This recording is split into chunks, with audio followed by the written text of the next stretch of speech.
आचार्य भगवंत यहाँ द्रव्यों की चर्चा कर रहे हैं, लेकिन द्रव्यों का स्वरूप क्या है, द्रव्य का लक्षण क्या है, ये अभी तक नहीं बतलाया। इसलिए अब अगला सूत्र कहते हैं सद्द्रव्य लक्षणम। सद्द्रव्य लक्षणम, सत अर्थात अस्तित्व, यह अस्तित्व ही द्रव्य लक्षणम द्रव्य का लक्षण है। अब ये सत क्या है, तो सूत्र नंबर 30 में बतलाते। उत्पाद व्यय धौव्य युक्तम सत। उत्पाद व्यय धौव्य युक्तम सत। उत्पाद अर्थात उत्पन्न होना, व्यय अर्थात नष्ट होना, और धौव्य अर्थात बना रहना। तो जो उत्पाद व्यय और धौव्य से युक्त हो वह सत अर्थात अस्तित्व है। वह सत्व अर्थात अस्तित्व है।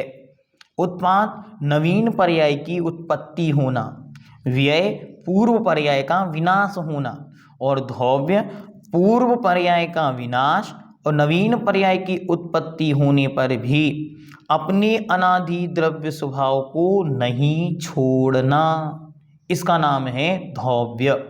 उदाहरण जैसे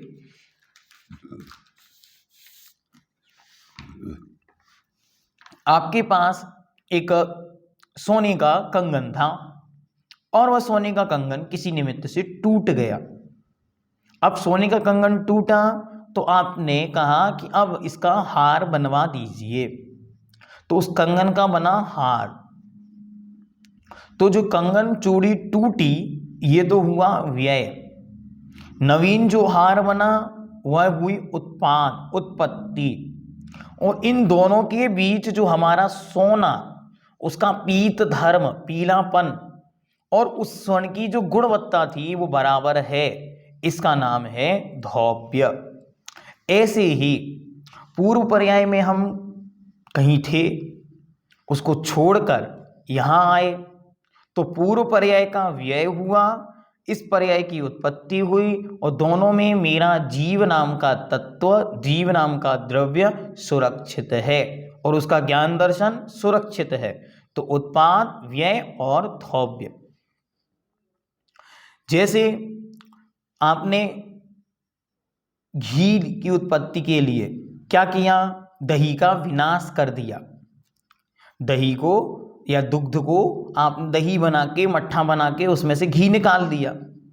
तो अब घी दूध पर्याय का दुग्ध पर्याय का विनाश हो गया, दही पर्याय का विनाश हो गया, मट्ठा पर्याय का विनाश हो गया और धत पर्याय की उत्पत्ति हो गई। लेकिन बना क्या रहा, गोरसपना सब में बना रहा। वही भी गोरस द्रव्य था, यही भी गोरस द्रव्य है। इस प्रकार से जानना। ठीक। अब यहां पर आचार्य उस द्रव्य के लक्षण को एक लक्षण से अभी आगे और समझाएंगे, विस्तार करेंगे, और भी वहां पे कहेंगे गुण पर्यायवत् द्रव्यम। कहेंगे गुण पर्यायवत् द्रव्यम, गुण और पर्यायों वाला द्रव्य है। सूत्र नंबर 38 में आचार्य कहेंगे गुण पर्यायवत् द्रव्यम, गुण और पर्याय वाला द्रव्य है। अब आपके मन में शंका आएगी कि अभी तो आचार्य भगवंत ने एक लक्षण बनाया था और फिर एक लक्षण बना दिया, तो दोनों में डिफरेंस क्या? कोई डिफरेंस नहीं। वहां कहा गया गुण, तो यहां कहा गया धौव्य। जो गुण हैं वे ही धौव्य हैं, ठीक। और वहां कहा गया जो पर्याय, उस पर्याय का नाम ही उत्पाद और व्यय है। पर्याय ही नवीन बनती है पुरानी टूटती है, नवीन बनती है पुरानी मिटती है। पुरानी और नई नई पर्यायों में जो चेंजेस हो रहा है इसका नाम है पर्याय, और जो कंटिन्यू बना हुआ है उसका नाम है गुण। इसलिए चाहे गुण पर्यायवत् द्रव्यम कहें और चाहे उत्पाद व्यय धौव्य युक्तम कहें, दोनों एक ही बात है।